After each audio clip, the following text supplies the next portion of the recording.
모든 신명에게 하나님의 말씀을 통한 삶의 변화가 일어나기를 원합니다. 먼저는 말씀을 전하는 부족한 종이 주의 말씀을 붙잡고 말씀대로 살기에 부족함이 없는 복된 말씀 되게 하시고 모든 성도들에게도 동일한 은혜의 능력이 나타나게 하여 주시옵소서. 오늘도 우리와 함께 하시고 우리 위에 뛰어나신 은혜와 사랑으로 부으시는 예수님 이름으로 기도 올려옵나이다. 아멘. 할렐루야. 오늘도 주의 이름으로 모든 성도님들을 축복하고 환영합니다. 우리가 베푼하고 이렇게 한번 인사하겠습니다. 먼저 섬기고 사랑합시다. 이렇게 한번 인사하겠습니다.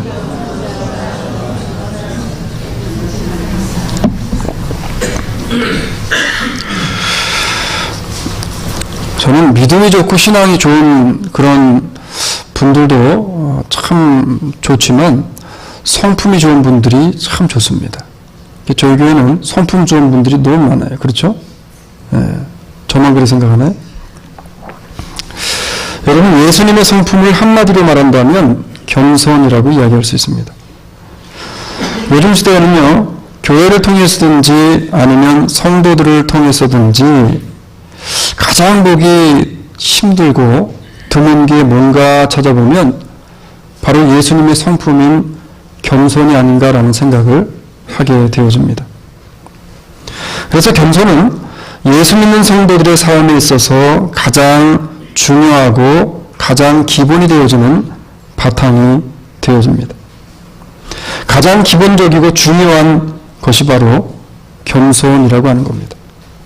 오늘 바라기는 고난주일의 말씀을 통해서 우리의 생명이 되시는 예수 그리스도가 우리에게 보여주셨던 그 겸손과 그 삶을 한 발자국 한 발자국 배워나가는 복된 시간이 되어지기를 원합니다. 제가 질문 하나 드리고 싶은데, 미국 현행 지폐 주화할 것 없이 미국 현행 돈 중에서 여러분 대통령이 아닌 사람이 새겨져 있는 돈이 어떤 걸까요? 네? 가끔가다 뜬금없는 질문들을 이렇게 하는데, 대통령이 아닌, 지금 김성규 집사님 말씀하셨어요. 한 분 대통령이 아닌 사람이 있어요. 분명히 돈에. 첫 번째는 집사님 말씀하신 100불짜리에 누구예요? 벤자민 프랭클린이고, 두 번째는 10불짜리에 있는 해밀턴입니다. 해밀턴. 저도 사실은 인터넷을 서치해보기 전까지는 몰랐어요. 그래서 알렉산더 해밀턴과 벤자민 프랭클린이에요. 그 중에서 특히 벤자민 프랭클린이라고 하는 사람을 아마 찾아보시면, 지금 찾으시는 거 아니에요. 찾아보시면 이 사람은요, 미국 건국의 아버지로도 유명하고 대통령은 아니었지만 미국 정치사에 있어서 가장 영향력을 많이 끼치고 가장 존경받는 정치인으로 대표적인 사람입니다. 그러니까 미국의 가장 큰 돈인 100불에 그 이름이, 그 얼굴이 들어가 있지 않겠어요? 근데 벤자민 프랭클린이요, 지난 주일날도 제가 한 분을 소개를 했었지만 이분도 어린 시절이 굉장히 불우했습니다.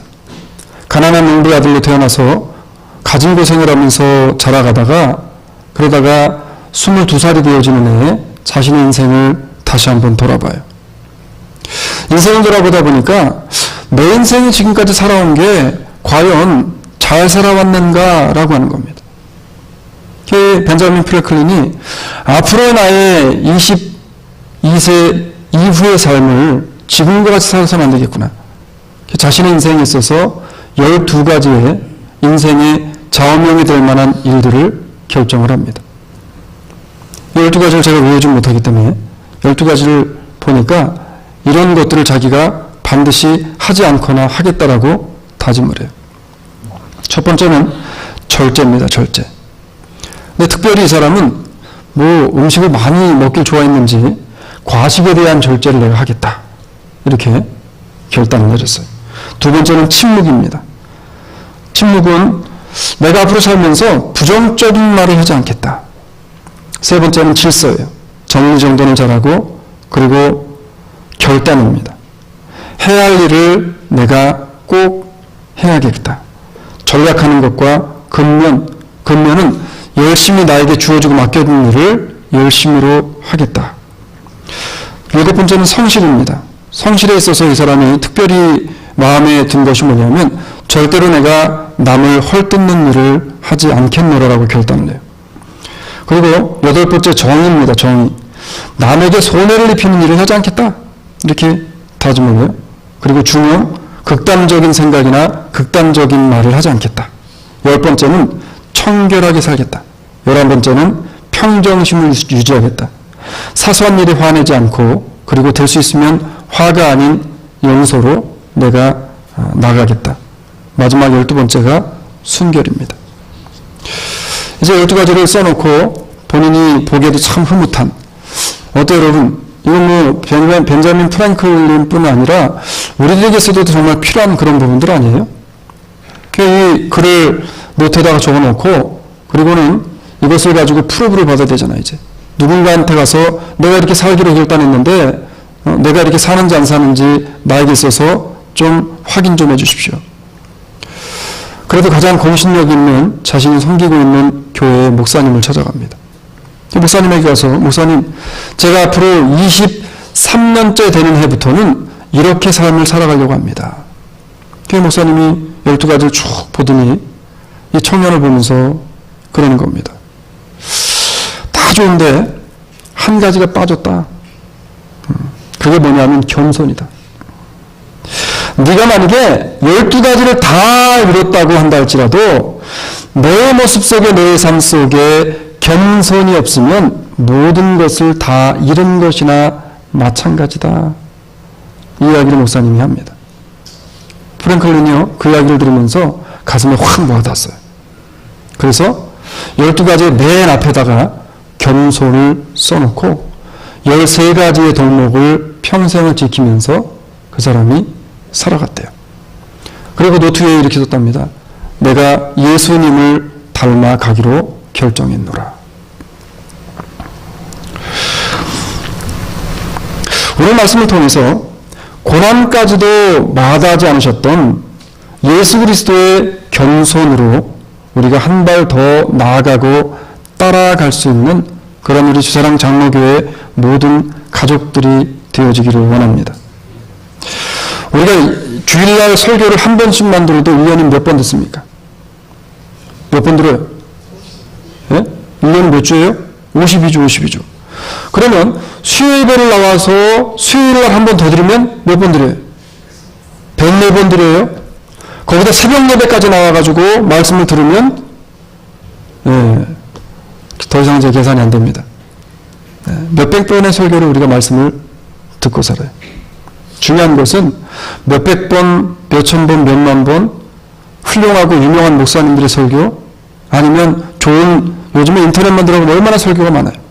이것을 많이 듣는 것이 중요한 것이 아니라 예수 그리스도가 가신 그 발자취의 발자국을 내가 얼마나 한 발 한 발 내 스스로가 내딛고 뛰며 그 삶을 따라가려고 내 삶 가운데 노력하며 헌신하며 결단하며 가는가가 너무나도 중요하다는 겁니다.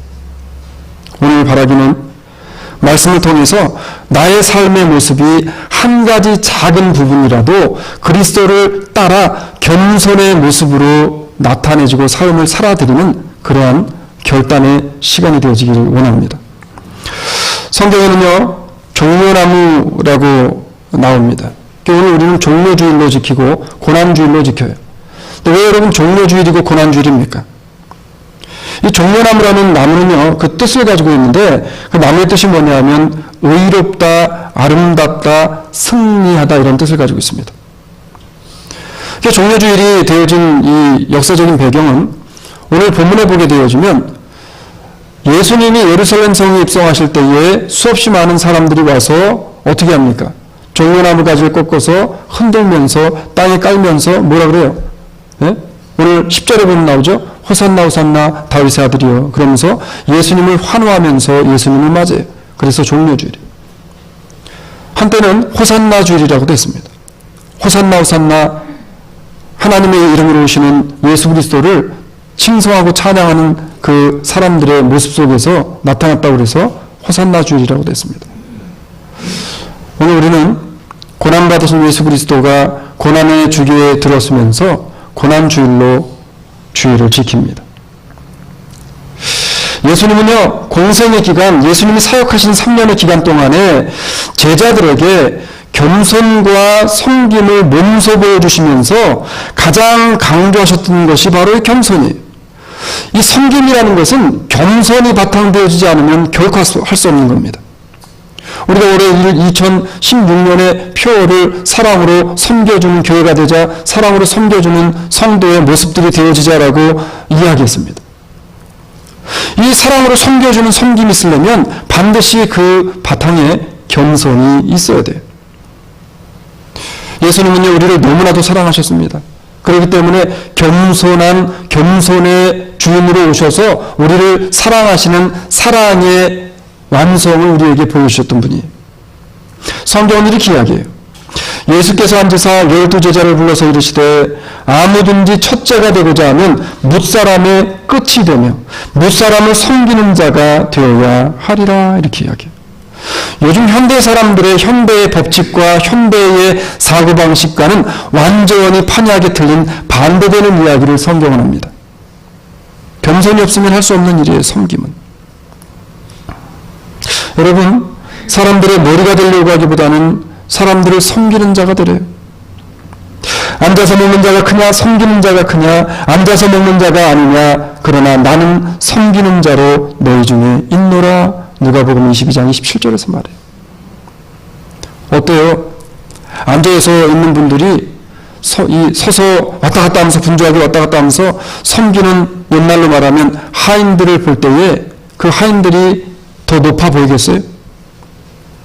우리는 그렇잖아요. 자녀들에게 공부 열심히 하라고 하고 무엇이든지 열심히 해서 최고가 되라고 이야기합니다. 그래야 섬김을 받으니까, 그래야 사람들로부터 대접을 받으니까. 그런데 우리 주님은요, 뭐라고 말씀하냐면 나는 섬기는 자로 너희 중에 있노라, 이렇게 이야기해요. 예수님은요, 늘 섬기는 자리에 계셨던 분이고요, 그 주님의 모습이 우리의 삶의 모습 속에 드러나기를 원하시는 사람이 누구냐면 바로 주님의 제자된 우리 하나님의 거룩히 구별되어진 하나님의 성도들의 삶의 모습이라고 하는 겁니다. 예수님은 말로만 겸손하고 말로만 섬기시지 않았어요. 몸으로 보여주신 분이에요. 삶으로 보여주셨고요, 피와 물을 다 쏟으시면서 보여주셨습니다. 그런데 우리는 어때요? 내 자존심에 나와 조금 무엇인가에 뭐가 맞물려가지고 이 어렵게 되어지거나 마음의 어려움이 닥치게 되어지면 예수님은 온데간데 없어지고 사람과의 관계 속에 벌어진 일들 속에서 우리는 어때요? 갈팡질팡하는 그런 삶을 살아가지 않는 거예요. 바라기 오늘 말씀을 통해서 예수 그리스도의 온유와 겸손을 따라 살아가는 성도들의 모습으로 결단되어지는 시간 되기를 주의 이름으로 축원합니다. 자, 그러면 예수님처럼 온유하고 겸손한 마음을 가지고 살아가려고 애쓰고 힘쓰는 사람들에게는 어떠한 일이 벌어지고 어떠한 삶의 자세를 가지고 살아가는가? 첫 번째는 나의 뜻이 아닌 오직 하나님 아버지의 뜻을 바라보고 내 뜻을 거기에 맞춰서 삶을 살아간다는 겁니다. 예수님의 겸손을 따르게 되면 나의 뜻이나 내 영광이나 내 이익을 생각하지 않게 되어지고요, 오직 하나님 아버지의 뜻과 영광이 무엇인가에 관심을 가지고 살아간다는 거예요. 지난 한 주간을 살아오시면서 여러분, 내 마음의 중심에 예수님이 얼마나 계셨습니까? 제가 이런 부분에 있어서는 참 제가 성도님들보다는 더 감사한 부분이고, 그런 부분이 뭐냐면 제가 목사이다 보니까 늘 말씀을 준비하고 말씀 속에 있어야 되니까 생각하는 범위나 빈도수가 더 많을 것 같아요.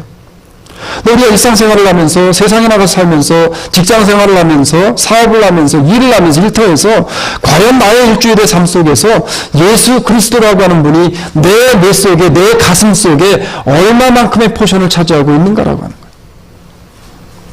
거예요. 예수님은요, 모든 것을 누구 중심으로 사셨어요? 하나님 중심으로 사셨어요.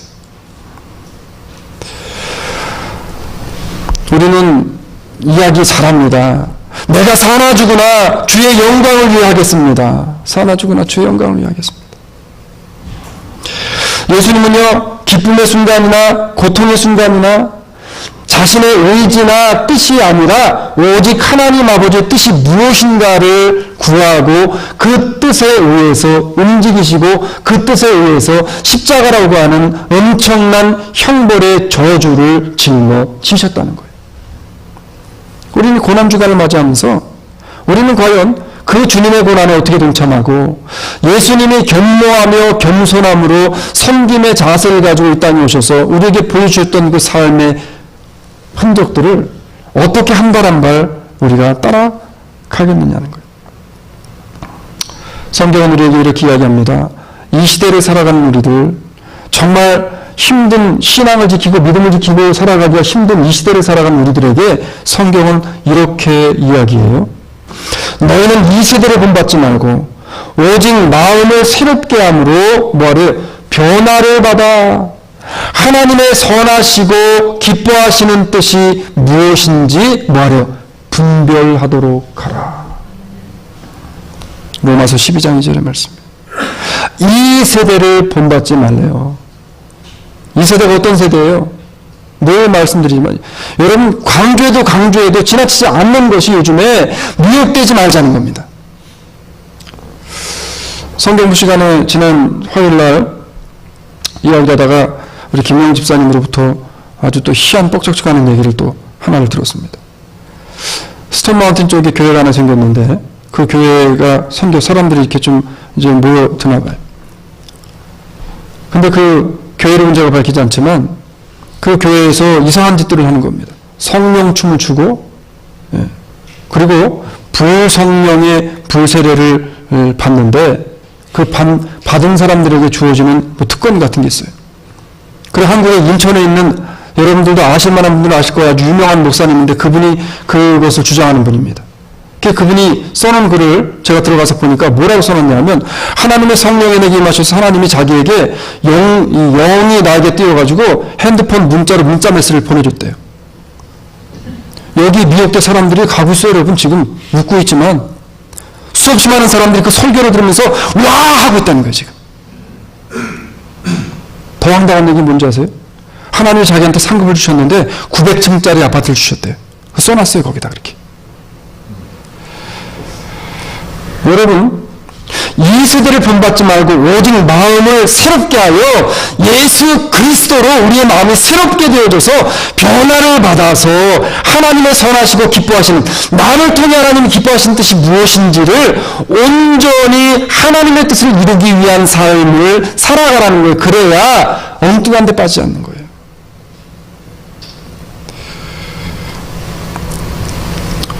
심각한 문제는요. 어떤 그 복음주의적 그 관점에서 그 조사하고 하시는 목사님들이 조자에 있는 한인교회의 70% 이상이 병들어 있답니다.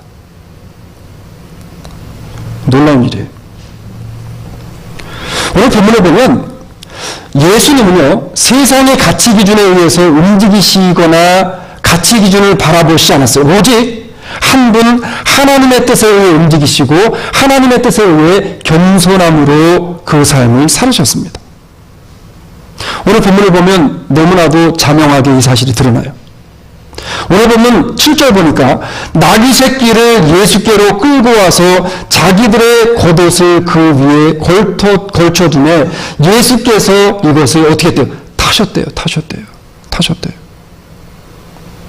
죄송합니다. 교회가 수천 명, 수만 명 되면 자동차 몇십만 불짜리 타는 거 예사예요. 그런데 예수님은요, 그 엄청나신 분이 지금 뭐 탔다는 거냐면, 요즘에 여러분 다니다 보시면은 미국의 제일 조그만 차가 뭡니까? 예? 스마트라는 차 보셨어요? 지난번에 제가 길에 가고 있는데 스마트라는 차가 옆에 지나가는데 어떤 미국 할머니가 이걸 타고 가시더라고요. 근데 정말 제가 거짓말 좀 못해가지고요. 그 차 달리고 있을 때 옆에 가지고 확 밀면 넘어갈 것 같아. 예수님이 나귀를 타셨다는 것은요. 지금 이거를 타시지 않아야 될 분인데도 불구하고 이걸 타셨다는 거예요. 나귀가 뭡니까 여러분? 그 그 당시에 어느 누구도 타지 않는 아주 천한 것의 대표적인 대명사였잖아요. 예수님이 겸손을 몸소 보여주십니다. 예수님의 세상적 가치기준으로 볼 때에는 수없이 많은 사람들이 예수님을 따라다녔어요. 5,000명, 7,000명이 따라다녔습니다. 호위했어요. 예수님의 12제자가. 12제자뿐 아니라 예수님을 따르던 수없이 많은 제자들이 예수님 주변에서 예수님을 지키고 서 있었습니다. 요즘으로 말하면 탑스타예요. 탑스타. 그런 예수님이 탑스타의 자리를 마다하시고 오히려 십자가를 선택하셨다는 거예요. 예수님이 공생애를 시작하실 때 광야 40일 기도를 마치시고 예수님이 이 세 가지 시험을 당합니다.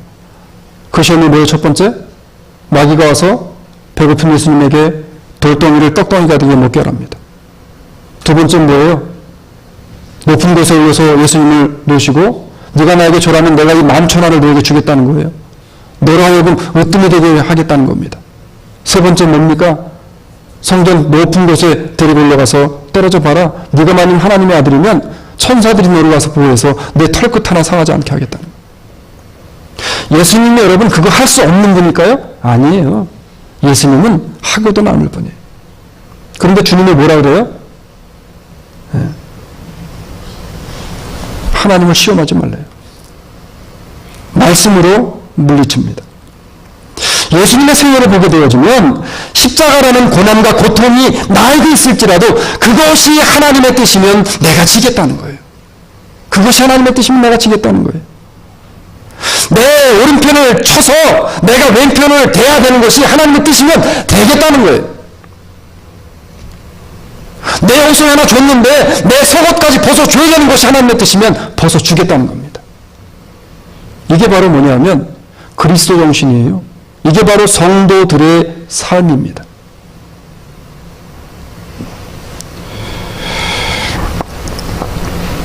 우리는요, 십자가에 달리시기 전에 예수님이 하셨던 고통 속의 처절한 기도를 기억합니다. 예수님이 하나님이셨으니까 고통이 없었으니까 그렇게 하지 않았어요? 아니요. 예수님도 하나님이셨지만 하나님의 아들이셨지만 인간의 몸을 입고 오셨기 때문에 예수님도 고통을 다 당하시고 고통을 느끼신 분입니다. 예수님이 이렇게 기도합니다. 조금 나가서 땅 엎드려 될 수 있는 대로 이때가 자기에서 지나가시기를 구하여 가라사대 아바 아버지여 아버지께서 모든 것이 가능하오니 이 잔을 내게서 옮기시옵소서. 얼마나 그 고통이 처절을 할 것을 예수님이 아셨으면 자신의 고통을 옮겨달라는 거예요. 그런데 더 중요한 것은요, 이렇게 이야기합니다. 그러나 나의 원대로 마옵시고 아버지의 원대로 아버지의 뜻대로 그래도 내가 하나님 명령대로 하나님 뜻하신 대로 그 길을 걸어가겠습니다. 이 고백이에요. 예수님은 철저한 고통으로 들어가는 십자가 앞에서도 자신의 뜻이 아닌 하나님 아버지의 뜻을 따라갔습니다. 그리고 예수님이 이렇게 기도해요. 아버지께서 내게 하라고 주신 일을 내가 이루어 아버지를 이 세상에서 영화롭게 하였습니다. 요한복음에서 이야기합니다. 내가 십자가를 지는 일이 하나님 아버지의 뜻이기 때문에 내가 칼을 맞는 일이 침뱉음을 당하는 일이 모욕당하는 일이 하나님이 나를 향하신 뜻이었기 때문에 나는 이 모든 것을 당한다 할지라도 이것이 하나님 아버지께 영광되는 일이라면 내가 하나님 순종하며 겸손함으로 겸허함으로 나아가겠습니다. 이 고백이에요. 예수님은 단 한순간도요 자신의 뜻을 이루기 위해서 일하시거나 자신의 뜻을 이루기 위해서 살아가시지 않았어요. 오직 하나님의 뜻이 무엇인지 그 뜻을 이루어서 아버지의 영광을 위한 삶을 살아가셨다는 겁니다. 물론 우리는 예수님이 아니기 때문에 예수님과 같이 모든 것을 버려두고 그렇게 할 수 없어요. 그렇지만 예수 믿는 사람들이잖아요. 우리 안에 예수가 있잖아요. 우리가 작은 예수라고 이야기하잖아요. 그러면 우리의 모습 속에서 내 삶이 그렇게 안 살아간다 할지라도 냄새라도 그렇게 내야 된다는 거예요. 냄새라도. 예? 여러분, 향수의 원리가 뭡니까? 장미꽃 향수를 뿌리면 내가 장미가 아님에도 나에게서 뭐가 나요? 장미꽃 향기가 나는 거예요. 내가 예수가 아니라 할지라도 내 안에 예수가 들어오게 되어지고 내 안에 그리스도의 말씀의 향기가 뿌려지면 나에게서 뭐가 나는 거예요? 예수의 향기가 나는 거예요. 할렐루야.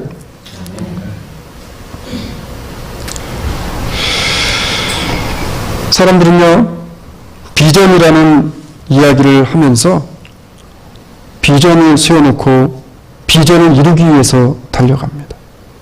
한번 곰곰이 생각해 보시죠. 비전과 야망의 차이점은 뭐예요, 여러분? 2016년 여러분 어떤 비전을 가지고 시작하셨습니까? 네? 2016년을 준비하면서 2015년 연말에 이제 제 모임이 있어가지고 모임을 갔었는데 저한테 어떤 분이 목사님들 중에서 모임으로 보면 목사님은 2016년 한 해의 비전을 어떻게 세우셨습니까? 물어보는 거예요. 그래서 제가 글쎄요, 뭐 아직 특별히 세운 건 없는데 그냥 제 마음에 쏙 드는 게 교인들이 좀 다른 것은 몰라도 사랑으로 서로가 섬겨주기 협력하는 일들을 했으면 좋겠습니다 라고 했는데 뭐라든 목사님 비전은 그게 아니고 눈에 보이는 비전을 세워야지 그 비전 아니냐는 거예요. 예를 들면 2016년 300성도 모으기. 그래서 그분은 기도인의 300용사 해가지고 교회가 300명의 사람을 더 부흥시키는 것으로 결정했대요. 여러분, 이게 물론 비전일 수 있습니다. 근데 우리는 너무나 많은 그 때에 보면은 비전이라는 가면을 세워서 내 야망을 이루려고 하는 경우가 얼마나 많이 있냐는 거예요. 그렇잖아요. 말은 우리가 잘합니다. 하나님, 이 사업 잘 되면 내가 하나님의 영광을 위해서 이 사업을 하겠습니다. 말은 잘해요. 근데 여러분, 잘 되나 안 되나 하나님의 영광을 위해서 쓰고 사는 사람들은요, 망해도 하나님의 영광을 위해서 그 일을 합니다. 네? 망해도 해요. 우리가 야망과 비전을 구분 못하면 안 돼요. 야망은요, 비전으로 둔갑시켜서 하나님의 뜻을 이루어 아버지를 영화롭게 하는 것처럼 하면서 자기의 야망을 이루는 도구로 사용하는 그러한 성도와 교회가 되어져서는 안 된다는 거예요. 야망이 뭐예요? 내 뜻을 이루기 위해서 수단과 방법을 가리지 않는 겁니다. 내 뜻을 이루기 위해서. 비전은 하나님께서 나에게 주신 인생의 목적과 뜻이 무엇인가를 기도함으로 잘 생각하여서 모든 삶의 부분 속에서 하나님의 영광이 드러나고 하나님이 어떻게 하면 영광을 받으실 것인가를 생각하면서 내가 이것이 사업이 됐으면 사업, 교회가 됐으면 교회, 내가 헌신하는 것이 됐으면 헌신하는 것이 이 헌신하는 것이 모든 것이 하나님에게 포커스가 맞춰지면서 나가는 이게 비전이에요. 예수님은요, 십자가를 지시는 순간에도 하나님 아버지의 뜻대로 순종을 했어요. 오늘 과연 내가 생각하고 내가 행동하고 내가 지난 한 주간 말했던 모든 것들, 그리고 앞으로 내가 생각하고 행동하고 말하는 모든 것들이 하나님의 뜻을 이루는 것에 얼마나 부합한 삶을 살아갈 것인지, 아니면 나의 이익을 위한 것으로 생각하고 말하고 행동하고 살아갈 것인지를 생각하면서 이번 한 주간 내 생각과 말과 행동 하나하나가 여러분 하나님의 뜻이 무엇인지를 생각하고 그리스도의 겸손을 닮아가는 삶으로 그렇게 살아드리려고 애쓰는 성도들 되시기를 주의 이름으로 축원합니다. 이게 너무 힘들어요, 여러분. 다른 게 고난이 아니지, 이게 고난일 거예요. 이게 고난. 평상시 그렇게 하지 않게 되어지면 이 고난입니다. 두 번째는요, 우리가 예수 그리스도를 닮아가려고 매일매일 했어야 돼요. 예수 그리스도 닮아가려고 매일매일 했어야 돼요. 저도 제가 닮기를 원하는 믿음의 선배가 있습니다. 제가 개인적으로 좋아하는 믿음의 선배는 존 웨인이라는 목사님이에요. 15세기 사람인데. 그 사람을 닮아가려면 어떻게 해야 돼요? 그 저서를 읽고 그 사람의 일대기를 보면서 그 사람이 살았던 삶의 흔적들을 좀 바라보면서 배워보려고 노력합니다. 예수님처럼 겸손한 마음을 품고 사는 사람은요, 헌신하고 봉사하면서 모든 일에 충성을 하되 자기 자랑을 하잖아요. 자기 자랑을 하잖아요. 내가 이렇게 했더니 이게 됐습니다. 내가 이렇게 했더니 부흥되더라. 내가 이렇게 했더니 뭐가 되더라.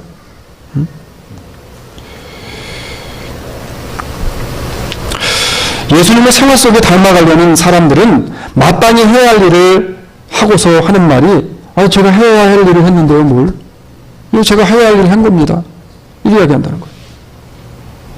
여러분, 누구를 닮아간다는 것이 너무나 중요합니다. 누구를 닮아간다는 게 뭐예요, 지금? 히브리서 3장 1절에서 이렇게 이야기합니다. 그러므로 함께 하늘의 부르심을 입은 거룩한 형제들아, 우리에게 하신 말씀이에요. 우리가 하나님의 거룩한 형제로 부름받았잖아요. 그렇죠? 믿음의 자녀로 부름받았잖아요. 구원받은 자녀로 부름받았잖아요. 다 같이. 그럼 우리에게 이렇게 이야기합니다. 우리의 믿는 도리의 사도시며 대제사장이신 예수를 어떻게 하래요? 깊이 생각하라. 할렐루야. 누굴 깊이 생각하래요? 예수를 깊이 생각하래요. 지난 한 주간 뭐를 깊이 생각하셨어요? 솔직히 가슴에 손을 얹고 생각해 보세요. 뭐를 많이 깊이 생각하셨어요, 여러분? 저 원수 같은 인간 내가 저거 어떻게 골탕을 먹여줄까? 응? 뭐를 생각하셨어요? 너무나 보기에도 아까운 손자, 손녀를 많이 생각하셨어요?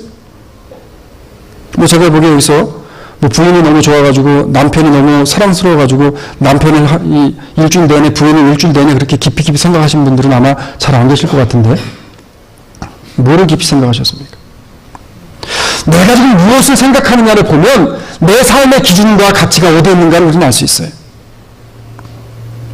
여러분, 예수님을 닮아가려면 주님께서 나에게 원하는 것이 무엇인가를 깨닫고 알아야 됩니다. 그런데 성경은요, 주님의 뜻을 깨닫고 알기 위해서는 어떤 단계를 거쳐야 되냐면, 첫 번째로 예수님을 깊이 먼저 생각해야 한다고 말씀하고 있어요. 예수님은요, 그 마음의 중심에 늘 하나님이 있었습니다. 하나님이 있었어요. 지난 한 주간 한번 반성하는 생각으로 내가 무슨 생각을 그렇게 골머리 깊이 했었나 한번 생각해 보시기 바랍니다. 요즘에 신문지상을 떠들썩하게 만들고요, 한국과 중국 사람들에게 폭발적인 인기를 끌고 있는 드라마가 하나 있답니다. 응? 뭐예요, 그 드라마 이름이? 또 시치미들 떼시네. 일부러 때는 다 시치미 떼면서 안 보는 것처럼 그러다 나중에 다 보고 있는, 예? 뭐예요? 다 보시잖아요, 지금 집에서. 예? 씩씩하게 말해요. 그냥 다 아는데 뭘. 태양의 후예.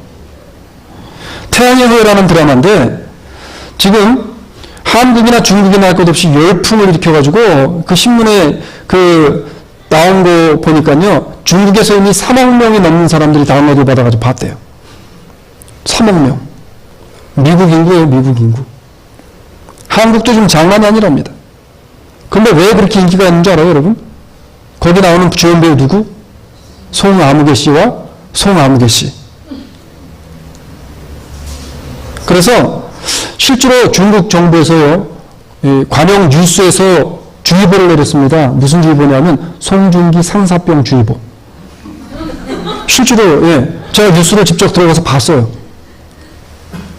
그리고서 거기 밑에 이제 다음번에 한 이야기가 너무나 중요한 이야기였습니다.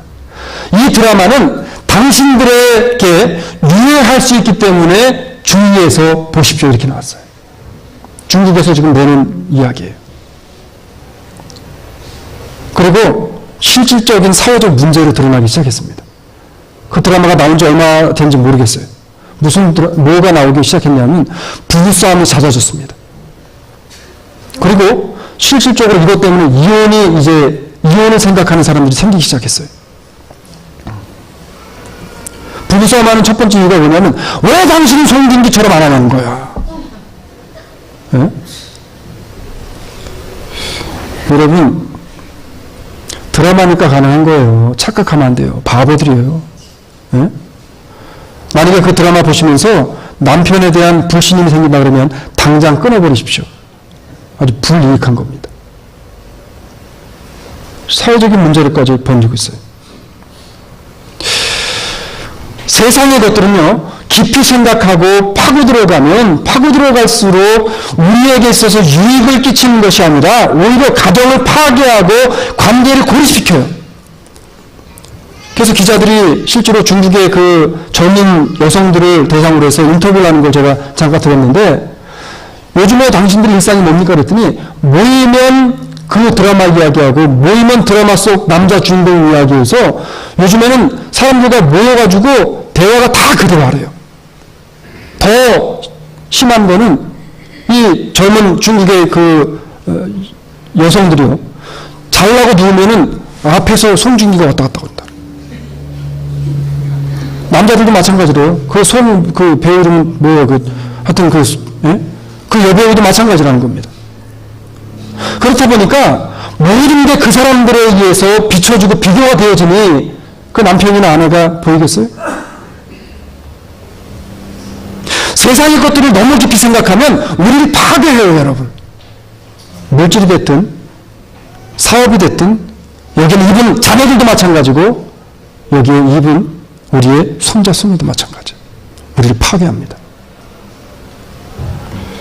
그러나 오늘 성경의 소리는 히브리서 3장 1절에 말씀하신 것처럼 너희는 거룩히 구별되어진 그 함께 부름받은 사람들이기 때문에 믿음의 성도들아, 너희는 예수를 깊이 생각하라.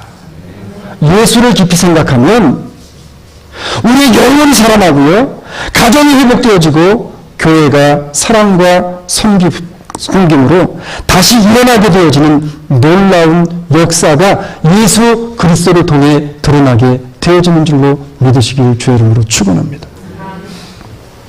오늘부터 자신 없으면 보지 마세요. 그래서 성경은 다른 것들을 깊이 생각하지 말고 예수님을 깊이 생각하라고 그렇게 이야기한 거예요. 네? 그렇게 이야기한 거예요. 내가 누군가를 깊이 생각하고 닮아가려면 노력을 해야 되는데 성경은 어떤 노력을 하라고 말을 합니까?